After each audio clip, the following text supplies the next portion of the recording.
Então, na aula passada, a gente começou vendo filtragem colaborativa, a parte de vizinhança, alguns métodos de eh, probabilístico, que mais que a gente viu? Ah, regras de associação, né, multi-armor bandits, e que são métodos que são baseados em memória. Então, eu tinha falado anteriormente para vocês, né, que você tem lá sistemas de recomendação, aí você tem a filtragem colaborativa, a filtragem baseada em conteúdo, entre outras aqui também. E aí a filtragem colaborativa tem baseada em memória e é baseada em modelo, né? E em memória você tem, por exemplo, o user KNN, o item KNN, e aquelas outras também que a gente viu na aula passada, né? E aí agora a gente vai ver um pouquinho então de alguns métodos que são baseados em modelo, tá? Assim, qual que é a principal diferença ou característica, né? O que que diferencia então essa família de métodos baseada em memória para essa família aqui baseada em modelo, né? No caso de modelo, pelo próprio nome, você formaliza primeiro um modelo, né, uma fórmula, por exemplo, de predição, tá?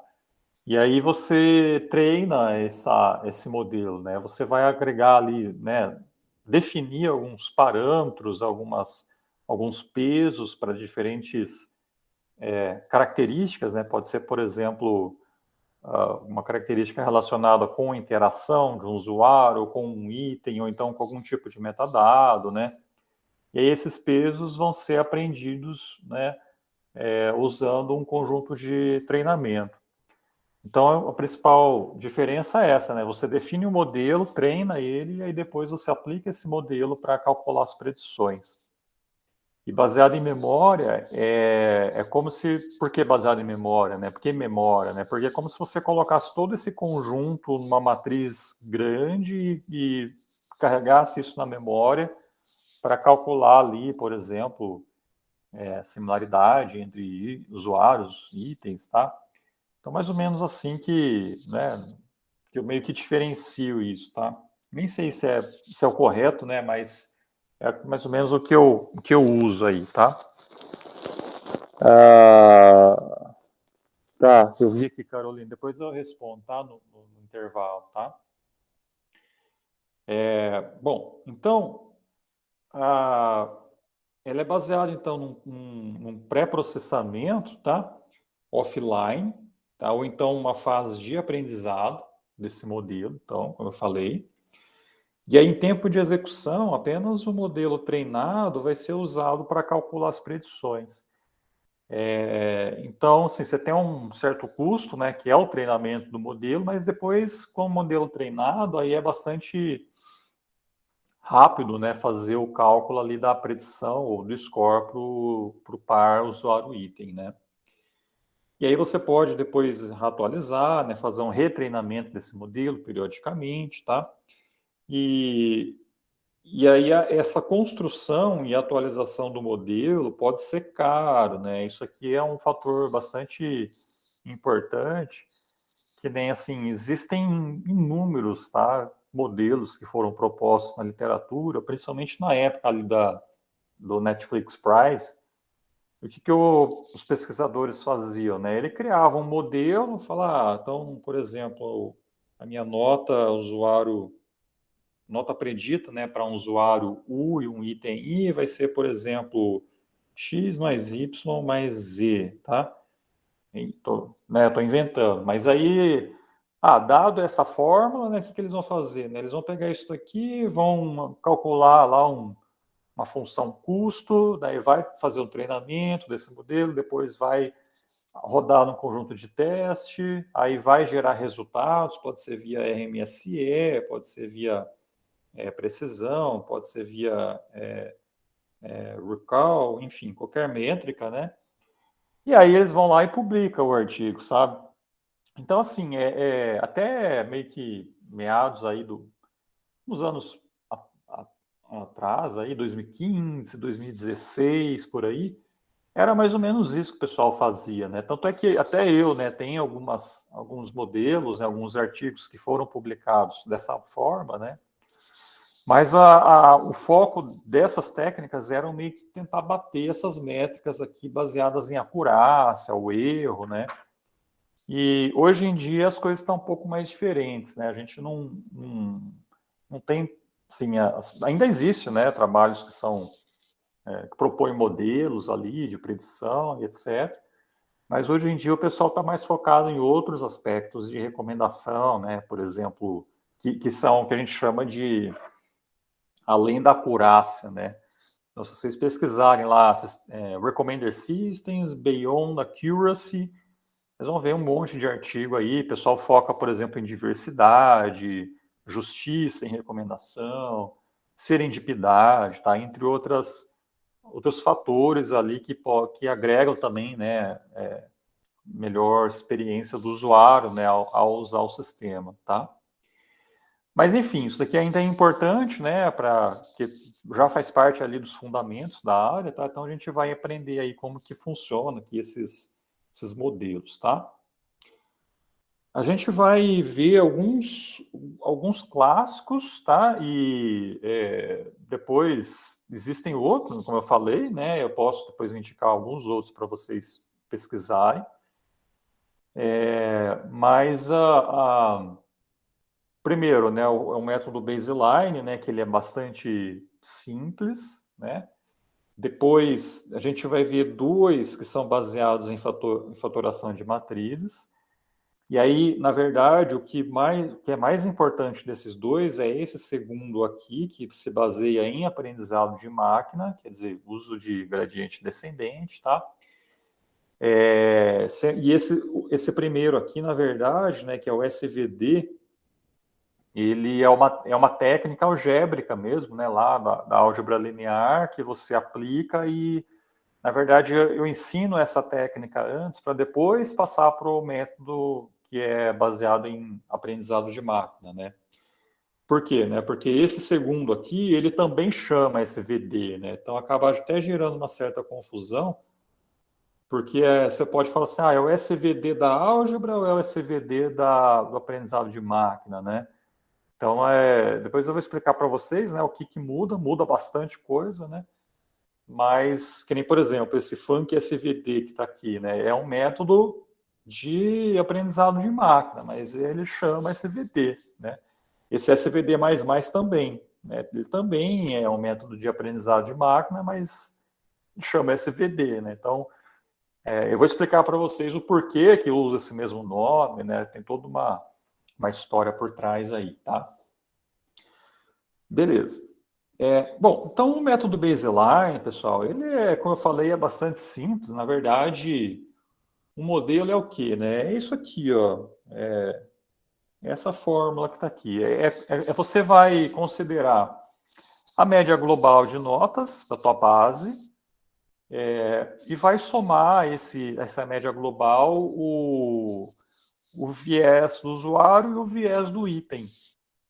Tá? Então, por exemplo, né, supondo que você tenha a tua base de dados, vamos supor que você pega a base de treinamento lá do Kaggle, aí você vai somar todas as notas que você tem ali visíveis e aí divide pela quantidade. Na verdade, então vai ser exatamente isso daqui, tá? A média global, que a gente usa aqui a letra Mi, né, em grego.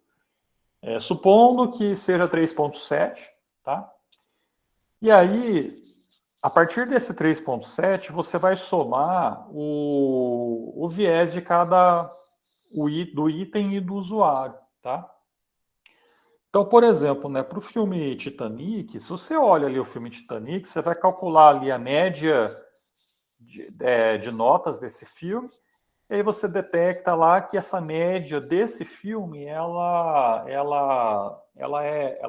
tá 0,5 pontos, né, acima dessa média 3,7. E aí você vai fazer a mesma coisa com o usuário, né? Então, por exemplo, o usuário Joe, ele avalia filmes com 0,3 pontos, né, ou estrelas abaixo dessa média global. E aí o que você faz? Você soma tudo, tá? Então você pega lá a média global, mais a média do filme, e aí aqui mais, né, que seria, vai virar menos, a média aqui do usuário, tá? Então vai dar 3,9. É exatamente isso, tá? E é simples, tá? E aí, para formalizar um pouco, né, a gente tem aqui essas três fórmulas, que é exatamente o que eu acabei de falar, né? Então, olha só, né, a média global é o quê, né? Você vai fazer um somatório, então, de todas as notas de quem, né? Então, aqui esse R e o I pertence a R. Esse R aqui, você pode falar que é o quê, né? São as notas conhecidas, tá? O que são notas conhecidas, né? São notas que estão no conjunto de treinamento. Tá? Então você pega lá, por exemplo, o Kaggle, né? Então lá, acho que o arquivo é datatrain. Alguma coisa, né? Não lembro direito, mas você vai pegar lá, vai pegar todas as notas, somar elas, dividir pela quantidade, ó, que é exatamente aqui, né? Ó, tamanho, né, do conjunto, tá? E é a média global, tá? Beleza. E o viés do item, né? Então, o viés do item, a gente vai fazer a mesma coisa, basicamente, só que agora a gente vai somar a nota subtraindo da média global, tá? Lembrando que aqui tem um parênteses, tá? Então, aqui é só para ficar claro isso daí, né? Não é soma tudo, depois subtrai a média. Você vai pegar e vai somar os offsets, tá? Quer dizer o que? A nota menos a média global que você já calculou, tá? E o que é o R de I, né? Então, R de I é o conjunto de usuários que avaliaram o item I, tá? Então, conjunto de usuários que avaliaram o item I. Então, veja aqui, né, ó, que eu estou percorrendo, ó, esse aqui é o U, né, de usuário. Então, para todos os usuários que avaliaram aquele item I, eu vou pegar a nota de cada um desses usuários para esse mesmo item e vou subtrair da média global e vou agregando isso no somatório, tá? E depois eu faço uma divisão pela quantidade, né, de usuários. E aí, na verdade, tem essa constante que é para evitar de fazer divisão por zero, tá? Enquanto que aqui em cima você não precisa, né? Porque você não vai ter um conjunto de treinamento lá com zero avaliações.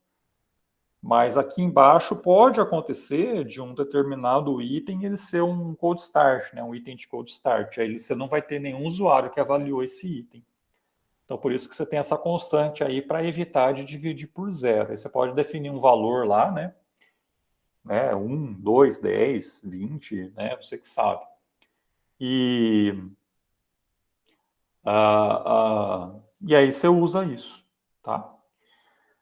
E no caso do usuário é a mesma coisa, né? E aí você tem agora o conjunto de itens que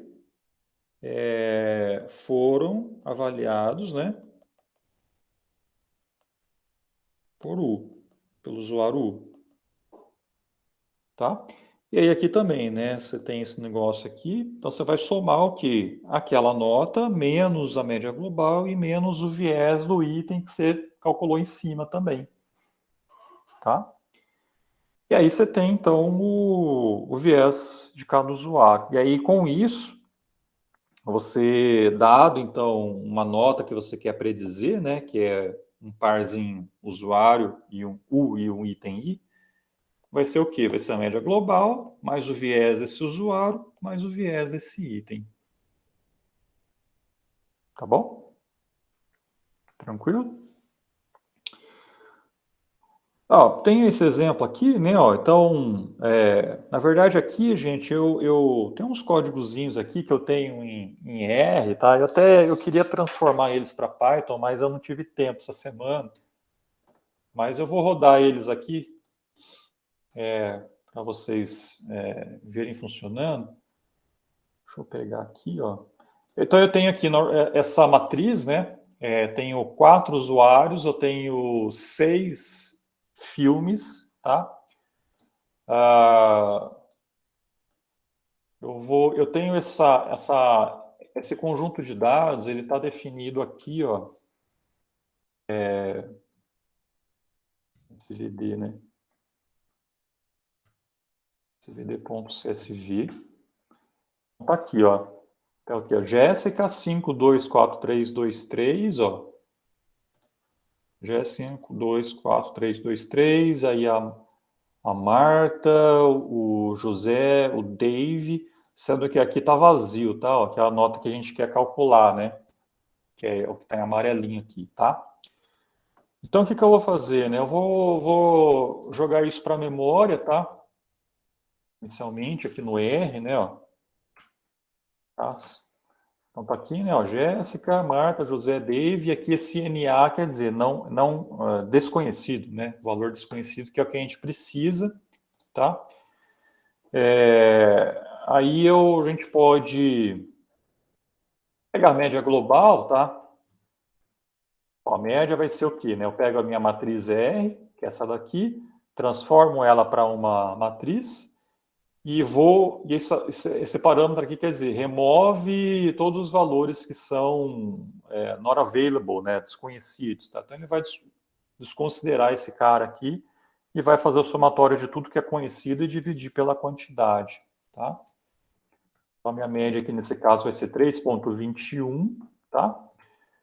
E aí eu tenho aqui a fórmula do viés do item, né? Essa funçãozinha aqui, ó, que você vai passar uma coluna por vez, tá? Quer dizer, todo o conjunto de notas por filme, tá? Colunas por coluna. E aí eu vou tirar, então, cada valor da coluna menos a média global, ele vai fazer um somatório disso, tá? Removendo também aqui os valores desconhecidos, tá?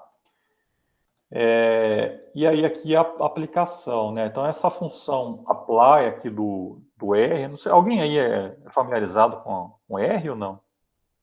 Eu já estudei no R. Tá, legal, legal. Então, se estiver falando besteira, você me corrige. Faz um tempinho, com certeza o seu está mais atualizado. Essa função apply aqui, você passa aqui como parâmetro aqui a matriz, tá?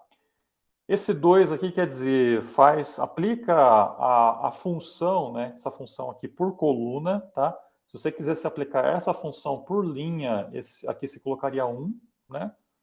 Então, o 2 quer dizer, por coluna, então pega lá essa coluna inteira e manda para a função. Depois essa coluna inteira e manda para a função. Ele vai fazendo isso para todas as colunas da matriz, tá? E aí ele vai, então, dado então, uma coluna, né, ele vai tirar aqui o somatório, né, de cada valor da coluna, menos a média, removendo, então, os valores desconhecidos, tá?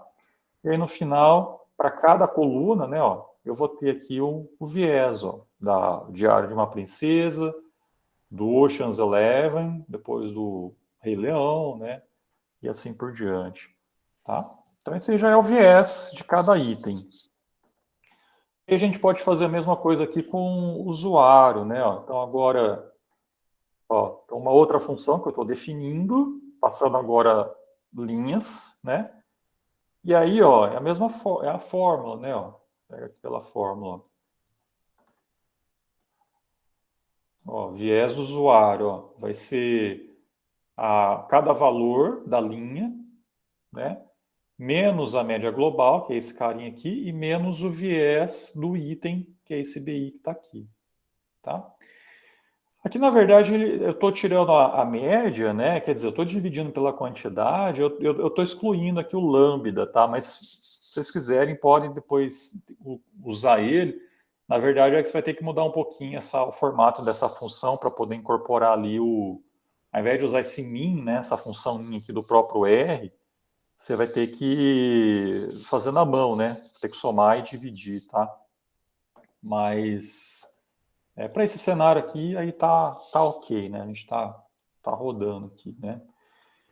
Bom, e aí... Oi, pode falar. Porque nesse caso não tem o risco de ter o denominador zerado, né? Exato, Aí exatamente. qualquer outro caso nesse sentido, a gente pode manter essa fórmula, né? Isso, se você garantir, né, que não vai ter caso de cold start, aí não tem problema. Já é. Tá? E aí, aplicando agora, não, a mesma função apply agora por linha, tá? Então, aqui é o 1. E aí, passando a função, né, que a gente definiu, aí a gente tem agora, ó, o viés aqui de cada usuário, né? Então, tá aqui, né, os usuários. Jéssica tem esse viés, a Marta, o José e o Dave, tá? Bom, aí uma vez que a gente tem aqui os vieses e a média global, se a gente quer calcular aqui essa nota, é só eu somar, né? Então aqui a minha linha, né, que é os usuários, lembrando que em R começa com índice 1, tá? Então você vai pegar aqui o BU da posição 4, tá? Porque começa com 1, né? Então aqui seria o B1 de 1, BU de 2, 3 e 4, tá? Mais o BI do item, que no caso aqui é 2, né? Segunda coluna, tá? Falta a média global, né? Que a gente já calculou lá em cima, que é o min, tá? E aí, então, essa aqui vai ser a nota, a predição, né? A predição vai ser essa soma aí, tá? Então, 2,53. Essa seria a predição para Dave e o filme Ocean's 11. Tá legal? Simples, né? Bem tranquilo.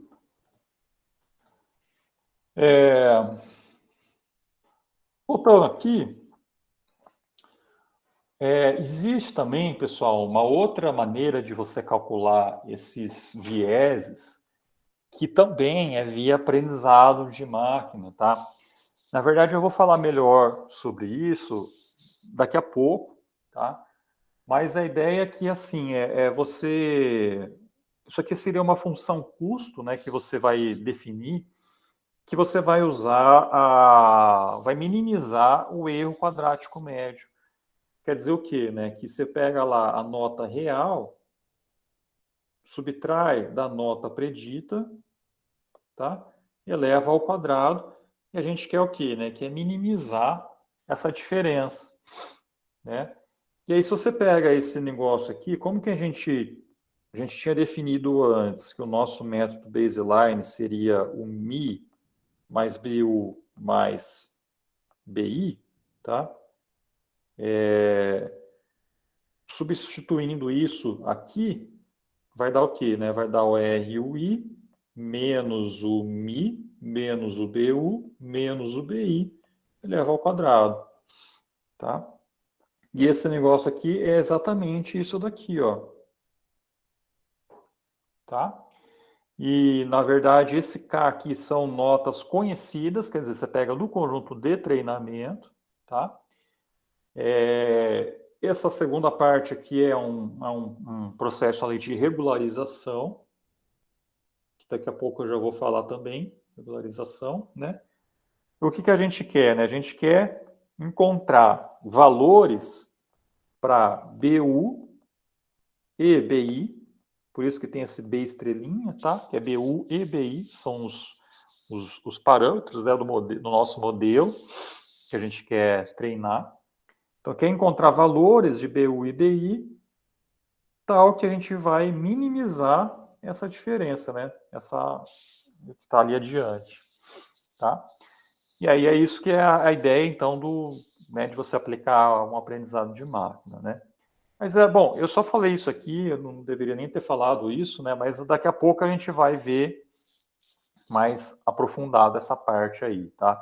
Por enquanto, quando vocês estiverem implementando lá o método baseline, como está especificado lá no trabalho, vocês podem fazer dessa maneira aqui, tá? usando essas 3 equações. E aí é isso daí mesmo que precisa fazer, tá? Beleza? Pode falar, Marcos. Por exemplo, nos KNNs que você ensinou na aula passada... Ô, Marcos, tá dando ruído aqui. Peraí. Melhorou agora aqui? Agora sim. Melhorou? Beleza.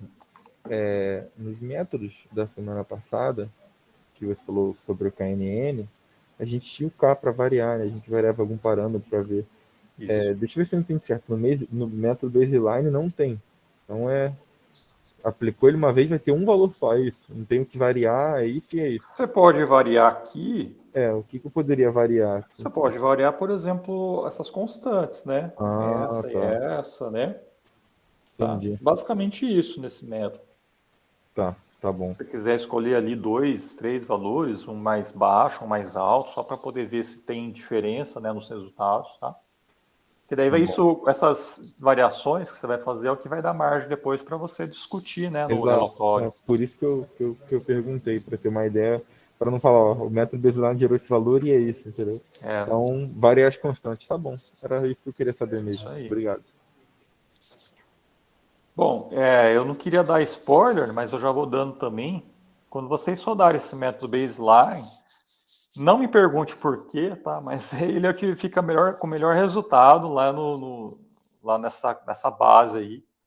Vocês vão ver que o pessoal, todo ano eles perguntam, né? Fala, mas tem uma coisa errada aqui, né? Porque o método baseline está melhor do que os métodos mais complexos lá, mas enfim. Talvez pela base ser muito pequena, tá? E acho que mas vocês vão ver isso daí, né? Se vocês implementarem lá de maneira correta, vocês vão ver que ele vai dar um resultado bem interessante, né? Mas na prática ele é bom também? Ou é só, no caso, esse dataset? Olha, assim, não, né? Não é. Normalmente a gente usa esse método baseline em conjunto com outros métodos, que nem a gente vai vendo em fatoração de matriz. Então, assim, normalmente, tá? Com bases maiores, quando você combina ele com outros métodos, aí você tende a melhorar o sistema. Mas aplicar ele isoladamente, inclusive é até difícil a gente encontrar artigos, né, que você vai usar como um método lá para comparação, né, com a proposta, esse simples aí de baseline, tá? Então, normalmente a gente usa alguma outra coisa mais avançada, né, como comparativo, né? Tá? Entendi.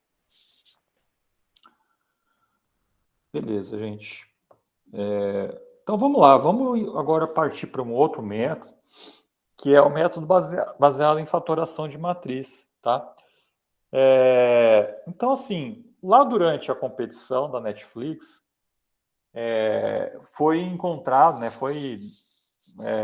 descobriram, né, que esses métodos, né, de fatoração de matriz, eles são bastante úteis para melhorar a acurácia das predições. Né? Como eu falei antes, né, você tem ali tinha, né, a ideia de melhorar, bater a acurácia lá do sistema e ignorando outros fatores lá da experiência do usuário, né?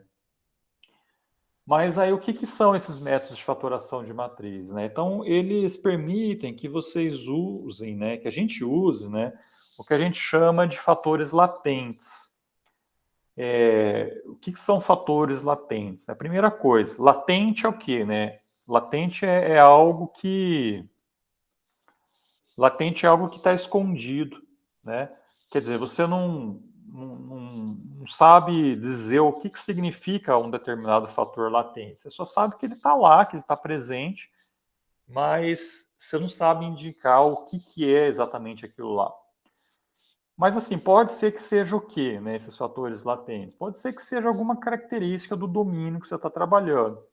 Então, no caso de filmes, pode ser o quê? Pode ser, por exemplo, se o filme ele é mais voltado para um público adulto ou público infantil, ou ele é, por exemplo, um filme mais violento, ou ele é mais calmo, ou se ele é um filme mais ali, com boa, por exemplo, figurino, sei lá, né? Então, essas características que são dependentes de domínio, você consegue meio que isolar elas quando você faz essa decomposição, né, essa faturação da matriz ali de notas, tá? Então, o que a gente vai fazer, né? A gente vai pegar aquela matriz, né, de usuários por itens, tá? Você vai ter valores aqui, né, que alguns vão ser conhecidos, outros valores vão ser desconhecidos. Você vai aplicar, então, uma decomposição, né, a fatoração aqui de matriz. Isso daqui vai fazer o quê, né? Vai fazer com que você tenha, basicamente, tá?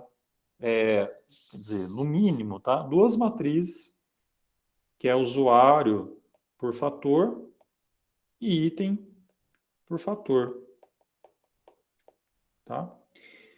E aí você vai ter valores aqui aqui em cada uma dessas matrizes totalmente preenchidos, né? E o que essas matrizes indicam, né? Elas indicam assim, uma coisa importante, né? Esse primeiro fator, F1, é igual a esse F1 que está aqui. Esse F2 é igual a esse F2 e esse F3 é igual a esse F3.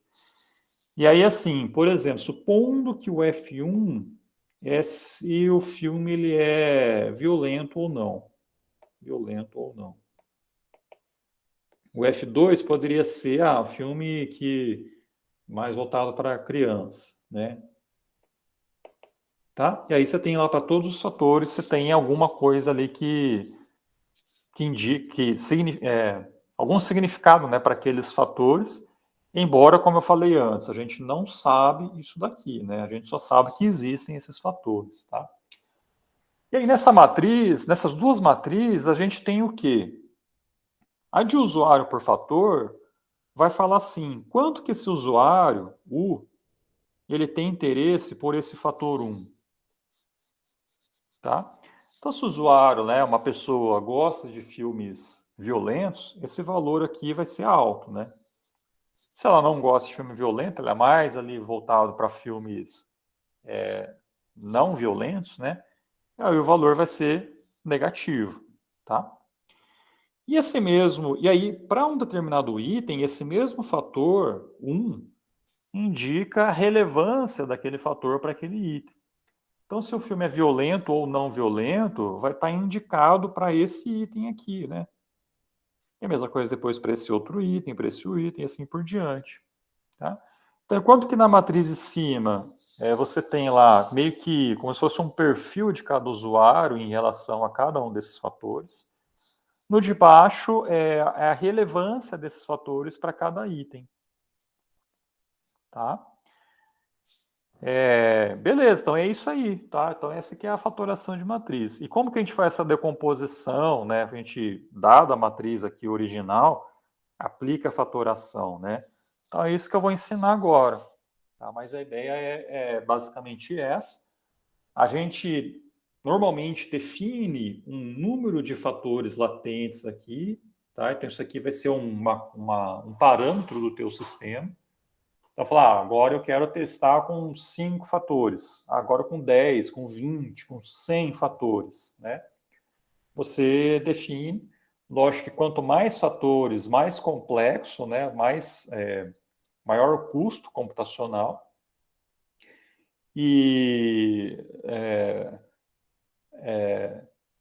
aí outra coisa também, né? Para você calcular, por exemplo, Bom, antes disso, né? Essa fatoração de matriz, quando a gente usa as técnicas de aprendizado de máquina, você vai fazer essa decomposição aqui com base nos valores conhecidos que você tem na matriz aqui de notas, tá? E aí, uma vez geradas essas duas matrizes, você consegue prever valores que estavam desconhecidos aqui nessa matriz, tá? Então, por exemplo, quando você volta, né? Então, assim, você faz a decomposição usando os valores conhecidos. Uma vez que você construiu as duas matrizes, usuário por fator e item por fator, o que quer dizer isso? Né? Você como tivesse criado um perfil daquele usuário para cada fator e as relevâncias de cada fator para cada item.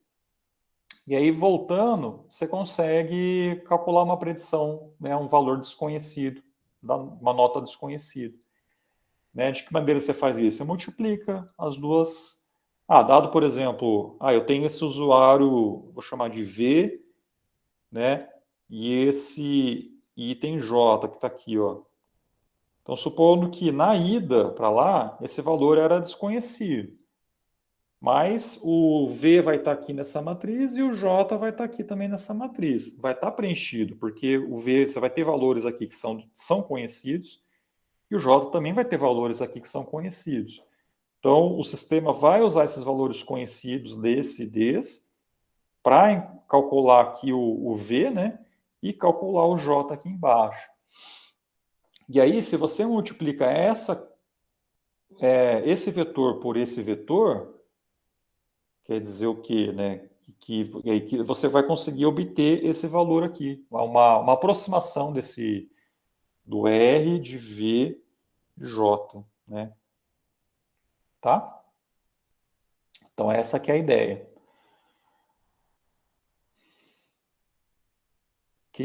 Flávia, pode falar. Eu estou pensando como isso se aplica na prática para o levantamento dessas informações de perfil, né? Eu sei que hoje tem muito essa questão da informação implícita, né? Uhum.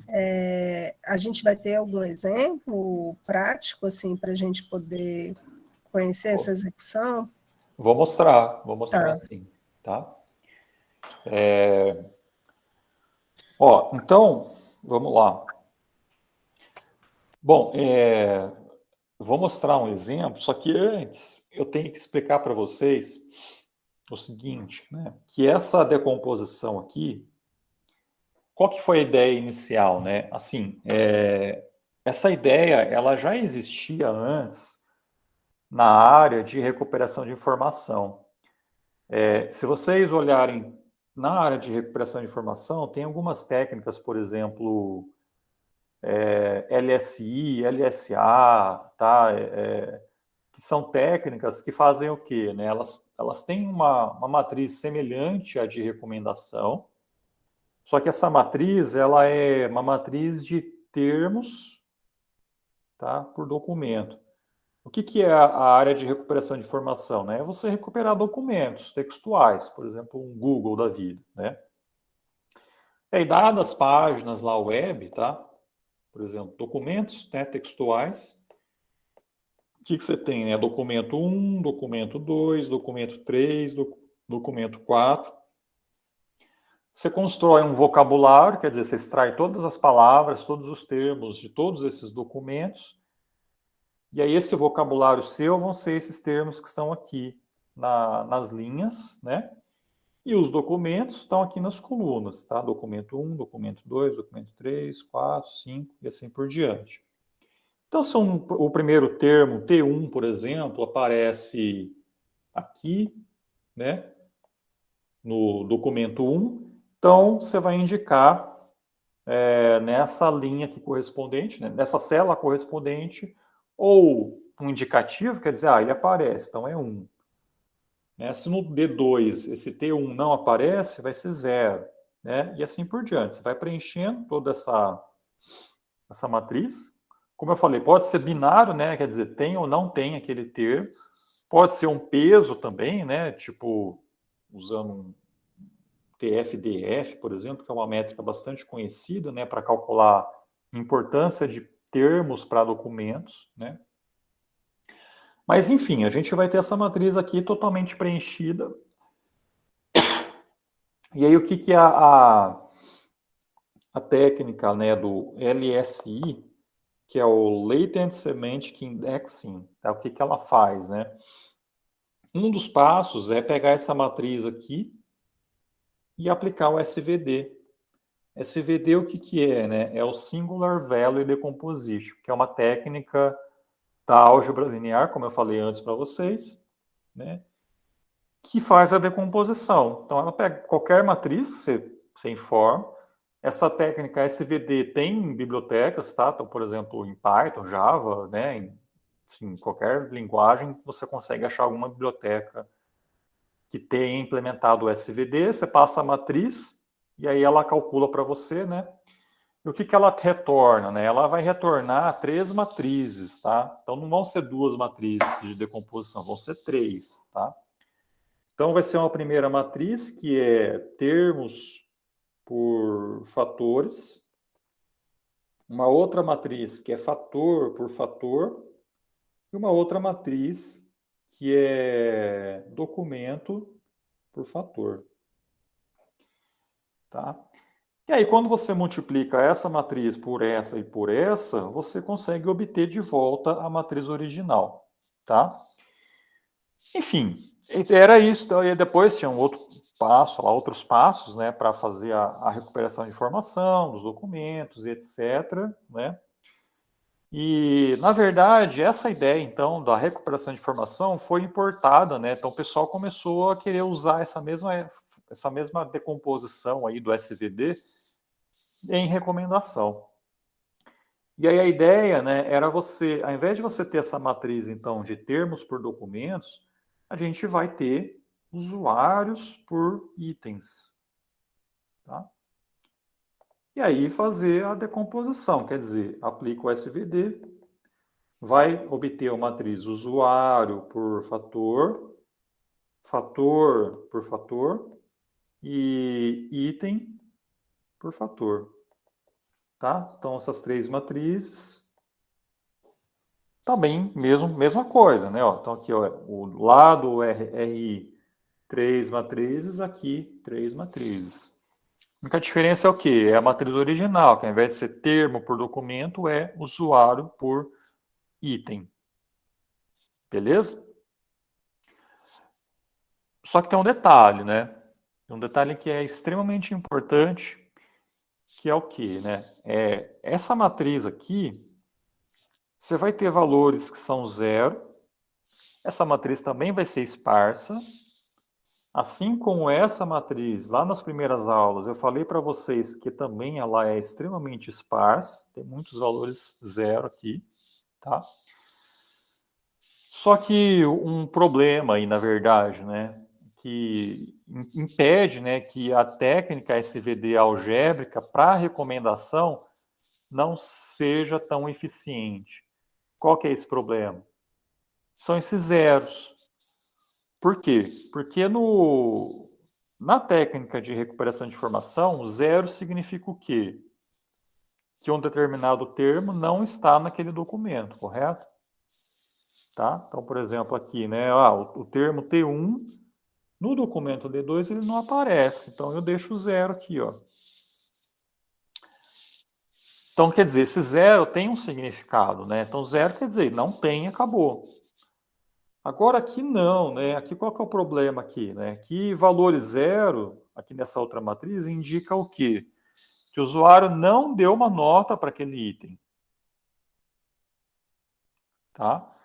Mas não quer dizer que se o usuário desse a nota, aquele valor ia ser zero. É um valor desconhecido, não é valor zero. Tá? Então esse é o principal problema aí, né? Por quê? Porque quando você vai aplicar o SVD nessa matriz usuário por item, ele vai considerar o zero como um valor realmente, é zero, né? Mas pode ser que não seja, né? Pode ser que seja um valor desconhecido, 5, 4, 3, né? E aí, quando você faz essa decomposição, esses perfis aqui de usuário, né? Quer dizer, o quanto que o usuário gosta de cada fator, vai vir com valores distorcidos, né? Tá? Por quê? Porque ele vai considerar que o usuário ele não deu nota para esse item, não quer dizer que ele não gosta daquele item, né? Mas pode ser que ele goste, se ele tivesse assistido aquele filme, ele ia gostar, e ia gostar também dos fatores que estão relacionados com aquele item, né? Tá certo? Pode falar, Marcos. Na prática, então, é que, na verdade, esse valor não deveria ser utilizado, né? Exatamente. Não deveria ser zero, porque utilizado como zero é como se fosse ruim, mas o ideal é não utilizar. Exato, exatamente. Beleza. E aí, na verdade, o que o pessoal tentou fazer, né?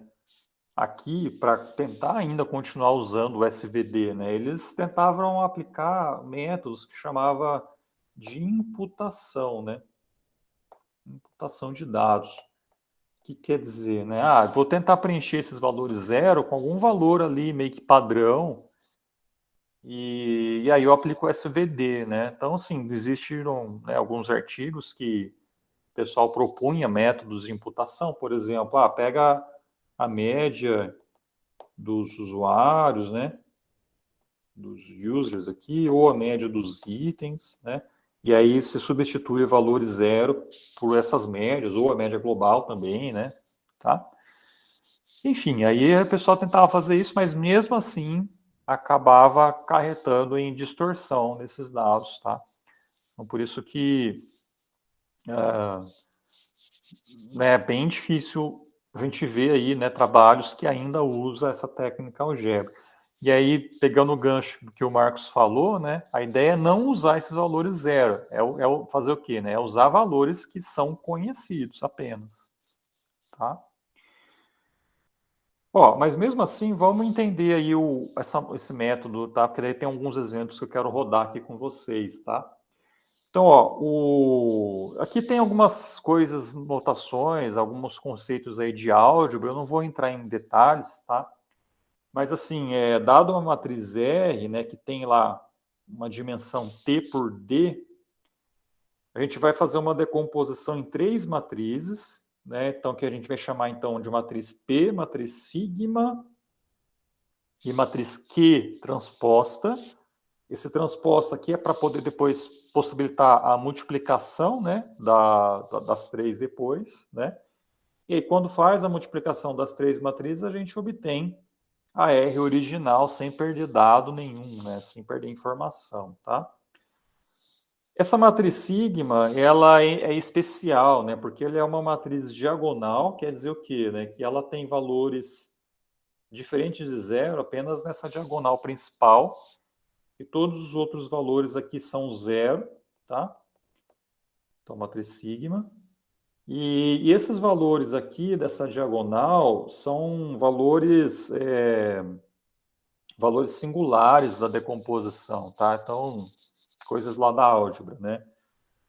E a matriz P e Q aqui fala que são ortogonais, né?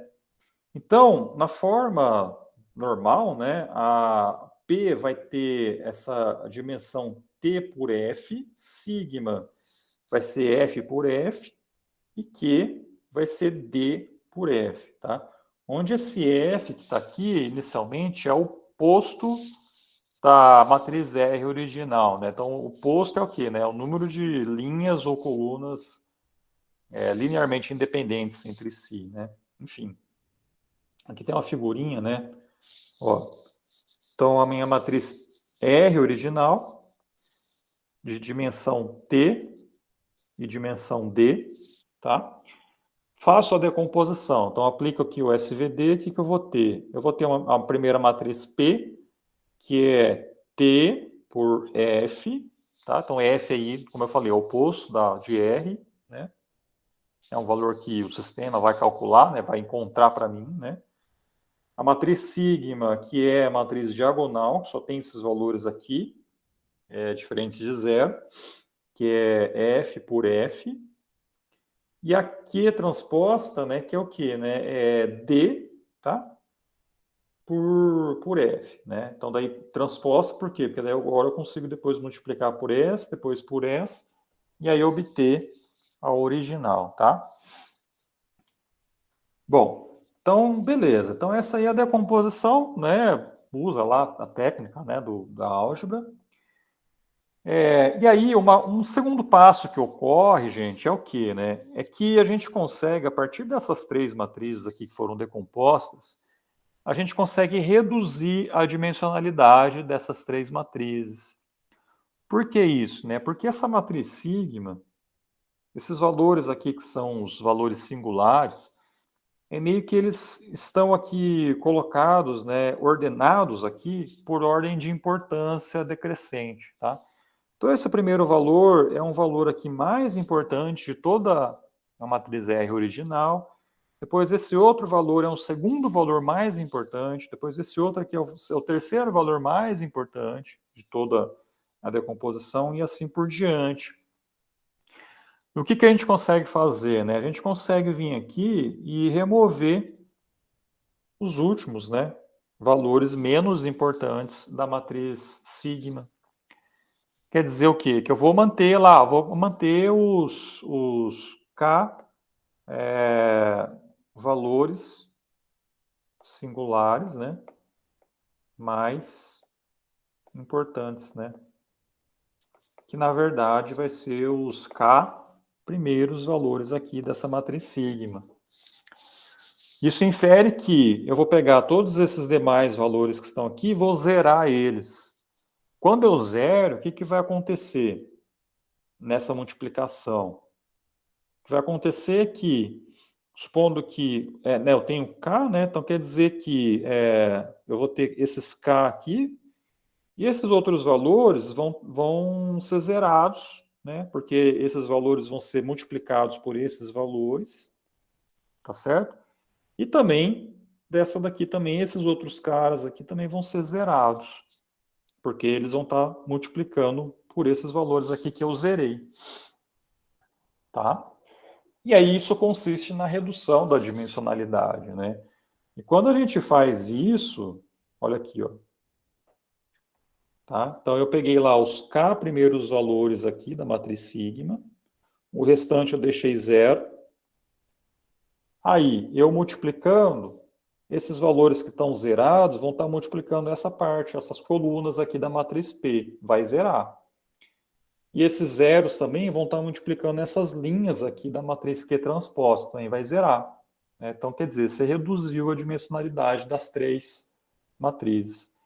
Então, agora a matriz P vai ter vai ser, deixa eu fazer assim, o P vai ser T versus K. A matriz sigma vai ser K versus K. E a matriz Q transposta vai ser o quê? K versus D. Tá bom? Tá? Bom, e aí, reparem, né? Ó, eu consigo multiplicar essas duas, e consigo multiplicar aqui, ó, essas duas, tá? Quando eu faço a multiplicação daqui e por aqui, o que me sobra? Me sobra, então, uma matriz R, T por D. Quer dizer o quê, né? Que eu consigo obter a mesma dimensionalidade da minha matriz R que eu tinha antes, da matriz original. Tá? Só que com um detalhe, né? Olha só aqui, né? Não é mais igual, agora é uma aproximação. Tá? Por quê? Né? Porque, lógico, né? Você está tirando, né? Você está excluindo valores, excluindo dados, né? Do teu conjunto ali, né? Das suas matrizes. Mas você está excluindo, mas você exclui coisas que são muito detalhadas, muito... É como se você estivesse meio que limpando, né, a tua matriz, tirando valores que são outliers, por exemplo, sabe? Que são valores ali que não agrega tanto informação. Essa que é a lógica ali por trás de você reduzir a dimensionalidade. Por quê, né? Porque como você está zerando os valores menos importantes lá dos valores singulares, é exatamente isso. Você exclui, né? Você limpa a protuberância, né? Outliers, né? São valores lá que meio que fogem da média, né? Tá? E aí você obtém, então, a matriz R, que é uma aproximação da original. Tá legal? Bom, beleza. Então tá aqui, ó, como vantagem, a redução do espaço, sendo que os mesmos termos, né, no caso de recuperação de informação, ou usuário, né, no caso de recomendação, e documentos ou itens, né, podem agora ser representados por vetores de uma dimensão menor, né, uma dimensão K. Significa o quê? Né, que dado um termo aqui, né? Ó, deixa eu pegar outro aqui. Dado um termo, por exemplo, esse T1,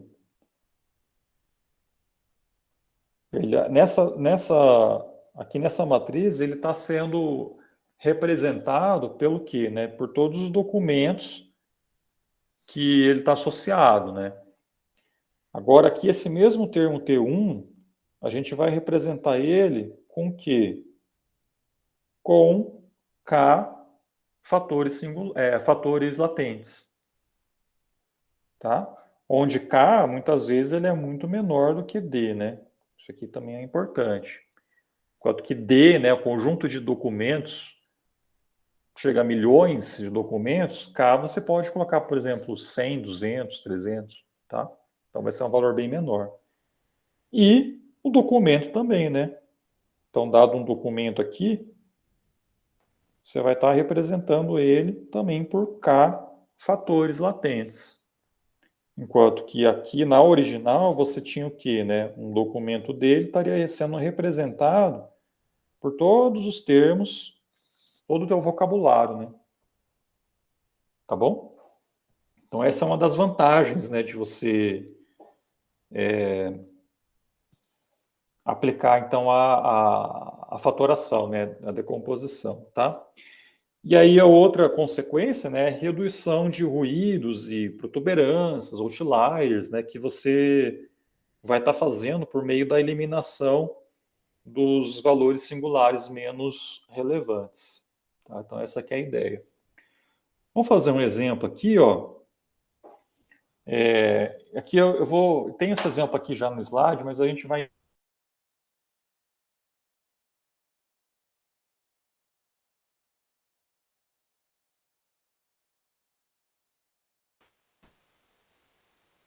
Alô, cliquei sem querer, não saiu aqui.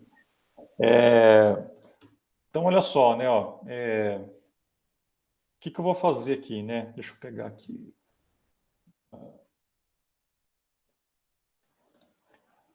Ó, eu tenho esse outro conjuntinho aqui, vamos ver o que ele tem, ó.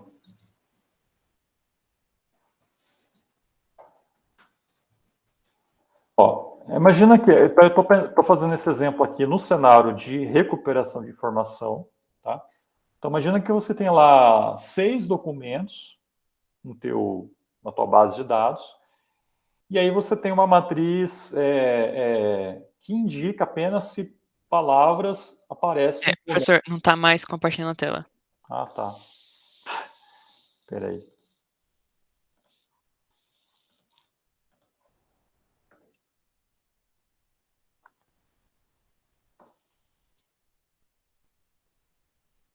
Pronto.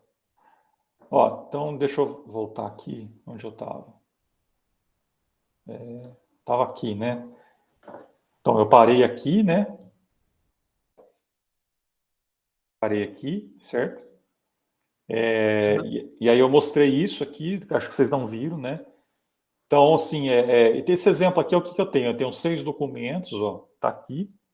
E eu tenho 5 palavras, tá? E aí essa matriz, ela indica se um termo aparece ou não em cada um desses documentos, tá? Então, se você abriu, por exemplo, o documento D1, você vai ver lá que tem ship, tem ocean, tem wood, e assim para os demais, né? Então, essa matriz aqui, eu tô lendo ela aqui no R, ó, essa matriz TDM que está aqui, né? Então, ship, boat, ocean, wood, tree, tá? Os 6 documentos. Até aqui, ó. TDM. Tá? Então, ele está lendo esse arquivo. O que eu vou fazer, né? Eu vou inicialmente, ó, em R você tem já a fórmula pronta aqui, que é o SVD, né? Então você aplica lá o SVD em cima da variável R, né, que é a minha matriz, tá? Ele já calcula para mim, né, o SVD. Se a gente olhar, olha o que a gente tem, ó.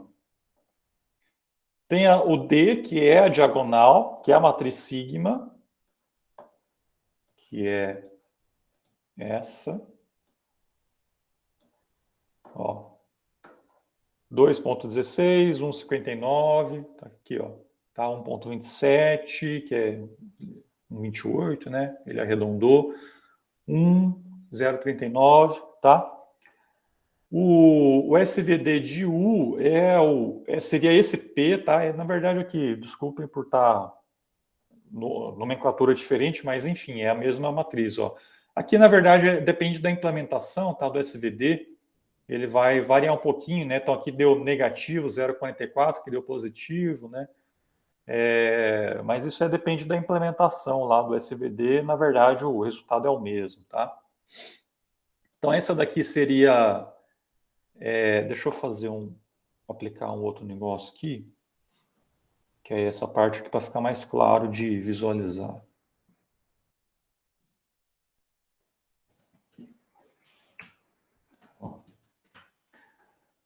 Então tá aqui, ó, a U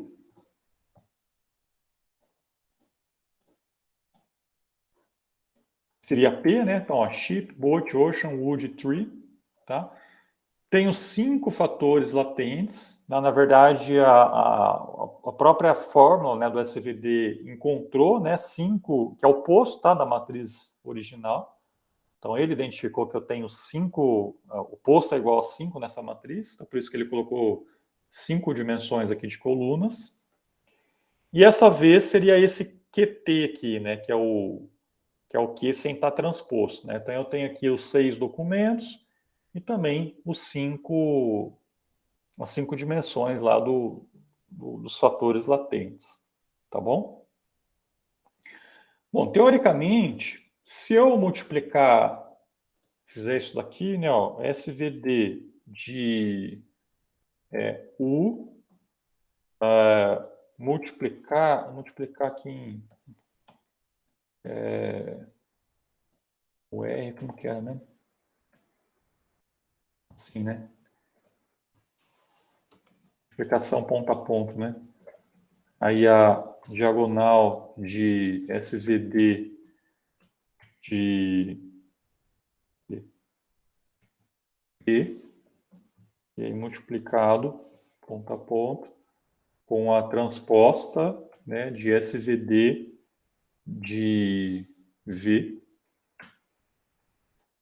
Tá? Assim, ele perde um pouquinho, né, mas é mais por conta ali das variáveis, né, que você tem que armazenar lá, você acaba perdendo um pouquinho das casas decimais, mas os valores aqui estão bem próximos aqui de zero, né? Então, por exemplo, 0,000 tem 16 zeros ali depois da vírgula, né? Daí 360, né? Então, quer dizer, é zero, tá?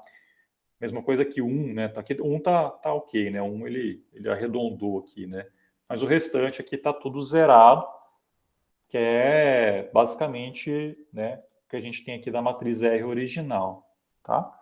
Então, multiplicando de volta as 3 matrizes, a gente consegue lá obter, assim, praticamente a matriz inteira lá original, né? Mas eu não quero isso, né? O que eu quero fazer? Né? Eu quero fazer a decomposição, né? Como que eu vou fazer essa decomposição? Eu vou reduzir essa dimensionalidade, né? Reduzindo essa dimensionalidade consiste em eu pegar isso daqui, ó. Então eu vou considerar, ó, para minha matriz U, essa daqui, eu vou considerar, por exemplo, 2 fatores latentes, tá? Então esse primeiro e esse segundo. Então, ó, vou considerar aqui, ó, pega todas as minhas linhas, mas eu pego as 2 colunas, as 2 primeiras colunas apenas. Quer dizer, da V, né, que é essa daqui, também vou pegar essa coluna e essa coluna. Então tá aqui, ó. 1 e 2, tá? Vírgula 1 e 2. E da diagonal, os 2 primeiros valores singulares, que é 1 de 2. Tá bom? Então agora eu tenho aqui, ó, P2, o Q2 e o D e o S2, né? Sigma 2. Tá? Reduzir a dimensionalidade. E aí, gente, agora, assim, você pode já fazer, por exemplo, né, fazer o que você quiser, na verdade, né? Porque você tem representado aqui termos, e você tem representado documentos em 2 dimensões. E lembra quando eu falei para vocês que... Cadê? Deixa eu mostrar aqui atrás, ó. Lembra quando eu falei para vocês aqui, ó, que esse fator é igual a esse fator é igual a esse fator, né? O que quer dizer isso, né? Que agora tanto o usuário como o item estão no mesmo espaço multidimensional, tá? E a mesma coisa aqui para o nosso cenário, né? Então, tanto agora os termos como os documentos, eles estão no mesmo espaço, nesse caso, bidimensional, né? Que é essa primeira dimensão e essa segunda dimensão, tá? Então, primeiro fator latente, segundo fator latente. Primeiro fator latente, segundo fator latente. E o que a gente consegue fazer, né? A gente consegue plotar todo mundo no mesmo lugar, né? No mesmo espaço, tá? Então, eu posso aplicar esse código aqui, ó. Que ele vai plotar todo mundo no mesmo espaço, ó.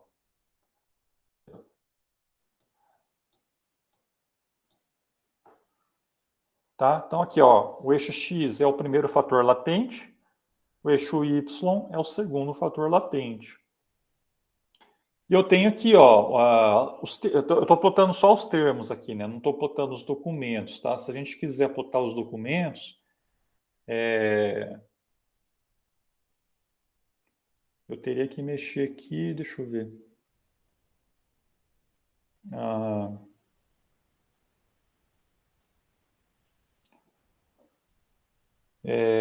Eu tenho que mexer aqui no...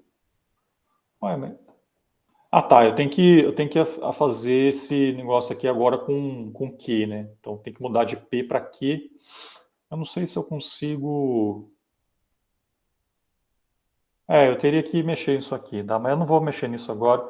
Mas o que eu quero mostrar para vocês é o seguinte. Eu poderia plotar os documentos aqui e falar assim, o quanto que um termo está relacionado com cada documento, tá? Via o quê? Eu posso calcular uma distância entre os pontos. E posso também calcular similaridades entre termos ou entre documentos. Que é o que a gente tem aqui, por exemplo, né? Então, reparem aqui que eu tenho ocean, ship e boat, tá? E aí, do outro lado, eu tenho tree, eu tenho wood, tá? Então, assim, lógico que aqui está um exemplo meio que pré-montado, né? Mas, teoricamente, né, o que teria? O que a gente teria, né? A gente está agregando semântica. Quer dizer o quê? Eu tenho coisas aqui relacionadas com água, né, com barco, navio, né, água, né, oceano, tá? Que é um grupinho que estão próximos entre si. E eu tenho outro grupinho de termos que não tem nada a ver com oceano, com água, né, que seria coisas relacionadas com terra, né? Então tem uma árvore, tem madeira, tá? Então é mais ou menos isso, né? Então você meio que... É como se você pegasse aqui o eixo X e o eixo Y falaria assim, se o eixo Y, né, o segundo fator latente for valor menor do que zero, tá? Então, o eixo Y menor do que zero, coisas relacionadas com água. Se for maior do que zero, é coisas relacionadas com terra, tá? E aí meio que você faz essa distinção. Então, assim, eu estou falando, eu estou interpretando esse fator latente Y, né, o segundo fator latente, da minha maneira, visualizando esses gráficos, mas assim, como eu falei antes, são fatores latentes, né? Quer dizer, a gente não é normal a gente identificar cada um desses fatores. Aqui eu só estou ilustrando para vocês para ver que eles existem, né? E que eles podem ser usados lá para você criar, por exemplo, representações mais sucintas, né? De menor dimensionalidade, né? Tá bom? Então, eu posso, por exemplo, se eu calcular a similaridade aqui entre ship e ocean, quer dizer, eu posso aplicar uma distância euclidiana, né? E aí eu vou identificar aqui que a similaridade é muito alta. E se eu pegar chip com tree, por exemplo, vai dar muito maior, né? Então, ele pode usar nessa semântica aí para poder agregar, né, mais conteúdo, né, mais informação, tá? Poderia plotar aqui os documentos, né? Daí provavelmente, o documento, se estivesse mais próximo aqui, né? Então quer dizer que esse documento ele lida o assunto, né, que está sendo tratado naquele documento é sobre navio, né, água, né, coisas assim. Tá? Em outro documento, aí, então assim, você consegue também meio que usando, né, essas informações aí de fatores latentes, né, fazer essa similaridade aí usando essa questão aí de informação semântica, informação aí de fatores desconhecidos, né? Tá? Entendeu, gente? Professor, Vou falar.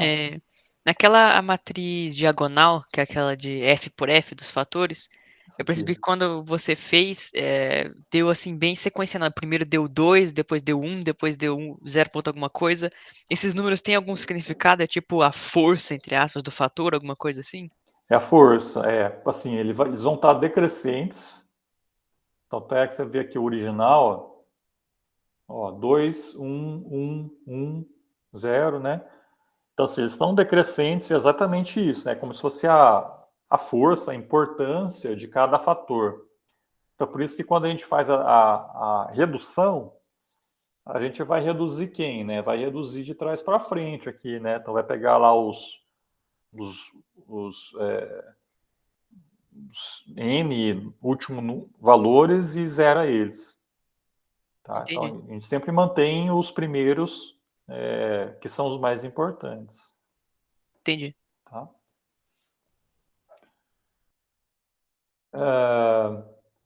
E aqui, gente, o que eu posso fazer também, né? Então, como eu falei antes de similaridade, né? Ó, se eu pego, deixa eu pegar aqui, ó. Se eu pego, por exemplo,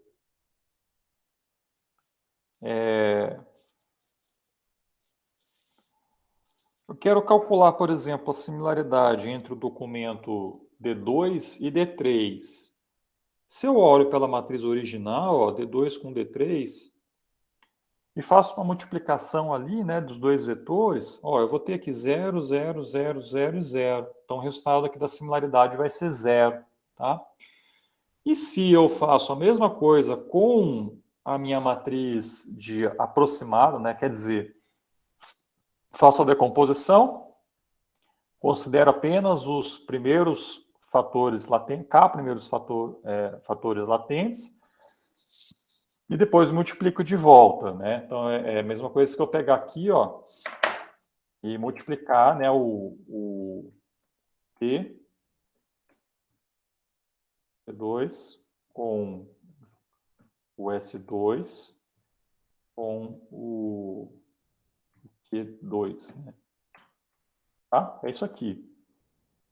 Ó, 0,85, 0,84, 0,52, né? 0,28, tá? Então é exatamente isso. E se eu pego, então, agora o D2 e o D3, faço a multiplicação desse documento com esse documento, eu vou ter, ó, na verdade, aqui, é que essa parte que eu tenho que colocar no R2 aqui.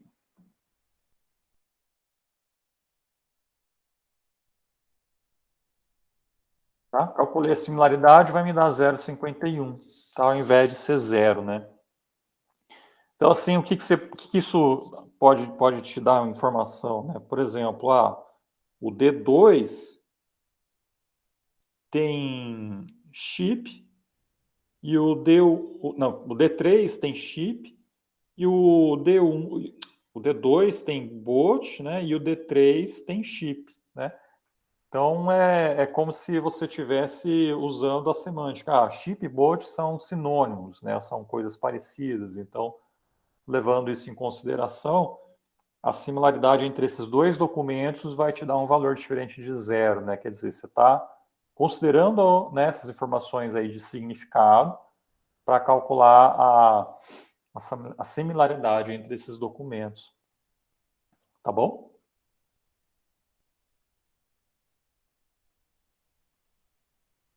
Beleza, gente? Aqui. Professor, então só para ver se eu realmente captei aqui, essa interpretação do que significam esses fatores latentes aí já foge do escopo de sistemas de recomendação, aí já é um outro trabalho que eu Exato. precisaria fazer já com intervenção humana, né, para a gente poder entender toda essa... Inclusive, tem alguns trabalhos, já vi um trabalho, né, um tempo atrás aí, que ele tentou, de fato, identificar esses fatores latentes, tá? Mas, assim, é um puta trabalho extra, né? E aí ele usava isso para, se eu não me engano, era para tentar explicar uma recomendação, né? Uma coisa assim. Mas vai além, né? Então, assim, para a recomendação, assim, clássica, né? Você não precisa identificar. Tá bom?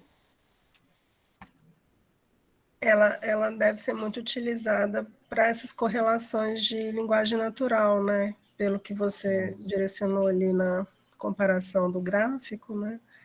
Sim. Tá. Exatamente. Bom, beleza.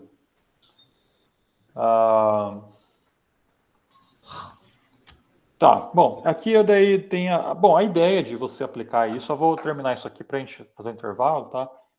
Mas é você fazer a mesma coisa, aplicar o SVD para, agora você, ao invés de você usar uma matriz de termo por documento, como a gente usou aqui, né?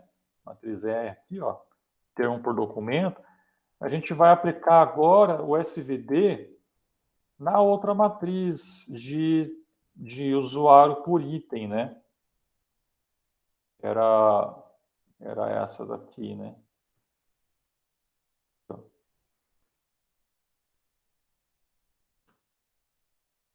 Essa daqui, tá? E aí faz o mesmo processo, tá? Então você vai aplicar o SVD, ó, SVD em cima dessa matriz R, né? É que aqui tá faltando, eu tenho que tirar o NA, né, que tá aqui, tá? Então eu tenho que zerar esse cara inicialmente, tá? Então, aí que tá a questão, né? Você tem que fazer a imputação aí nesse processo. Então, repare que até a fórmula do SVD, do R, não me permite aplicar o SVD numa matriz que tem valor desconhecido, né? Então eu tenho que, por exemplo, aplicar aqui R de 4, 2, né? Usar, por exemplo, vou colocar uma nota aí, tipo, colocar 0, né? Tá? E aí sim eu aplico o SVD aqui, ó. Tá? Então, mesmo processo, tá? Tem as 3 matrizes.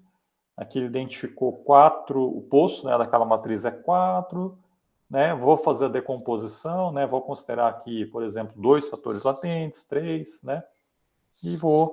E aí o que você faz, né, na verdade, né? Você vai calcular, para calcular esse valor aqui, você vai pegar a linha, né, do Dave, né? Quer ver? Deixa eu fazer isso aqui.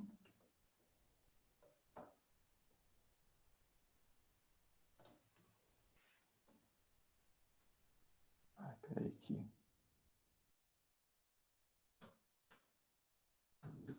Ih, caramba, o que eu fiz?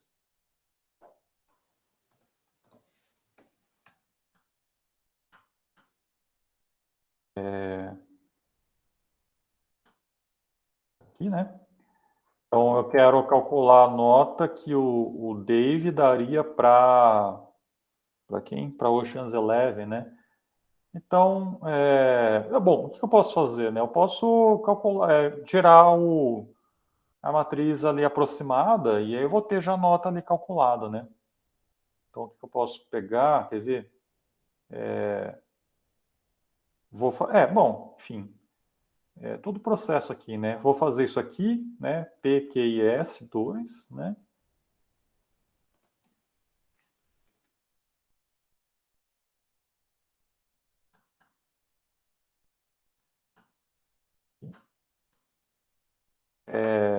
E aí vou multiplicar, né, as 3 matrizes. Pode falar, Marcos, quanto eu faço aqui. Tá conseguindo me escutar? Aham.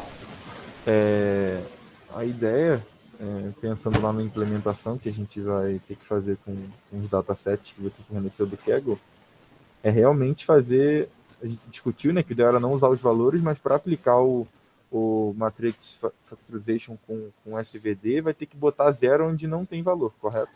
Para Então, poder aí aplicar. que tá, ou você coloca 0, ou aí você vai usar algum método de imputação que você queira. Pode ser 0, pode ser Tá. média do usuário, pode ser média do item. Beleza.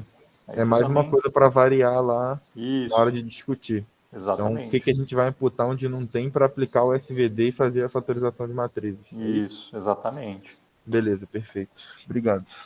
Então, olha aqui, né? Ó, ele já calculou, ó, o Dave daria nota 2 para Ocean's 11, né? Tá? Então, calculei aqui, tirei aqui fiz a redução, né? E aí multipliquei tudo, né? Daí ele já me deu a matriz aqui. Então, antes que era, eu imputei como 0, né? Ele deu agora um valor aqui 2, tá? Só para efeito de comparação, né? Aqui em cima deu 2,53, né? Quer dizer, não foge muito, né? Tá lá do método baseline, né? Tá? Beleza, gente? Acho que é isso.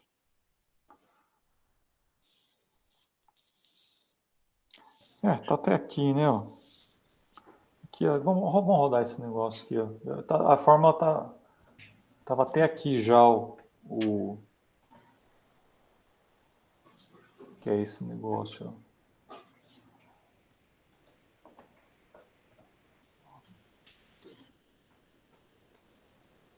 Ó, tô lendo. Aqui eu vou jogar. Ó, aqui é a minha imputação, tá? Valores que são desconhecidos, eu estou colocando 0. Aí eu aplico o SVD, né? Daí eu atualizo aqui os nomes das linhas. Faço a redução da dimensionalidade. Aqui eu tô... bom, isso aqui é a fórmula... Eu estou querendo plotar todo mundo, né? Tanto os usuários como os itens no mesmo espaço, tá? Então é por isso que eu estou fazendo essa concatenação aqui e aqui, tá? E é isso. Vamos ver.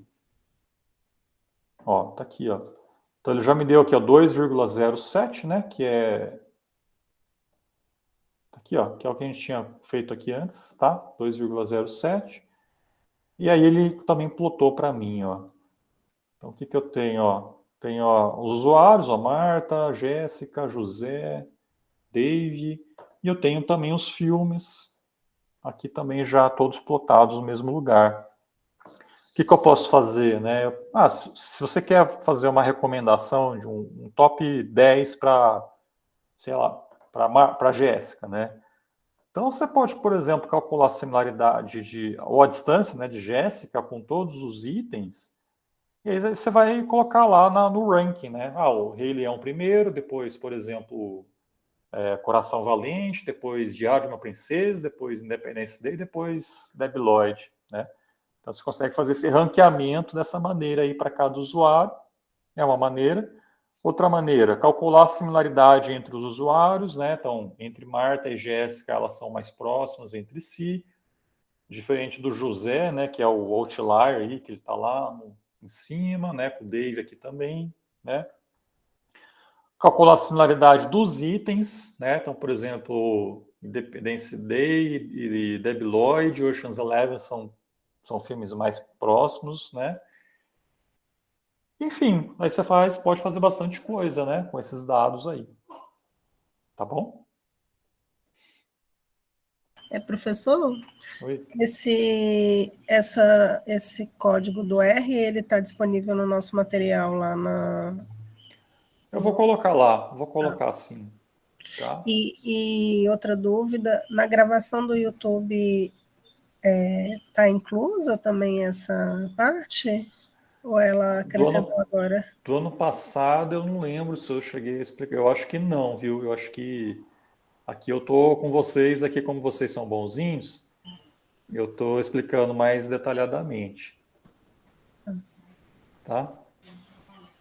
Mas lá eu falo também disso, mas acho que não chega em tantos detalhes, né?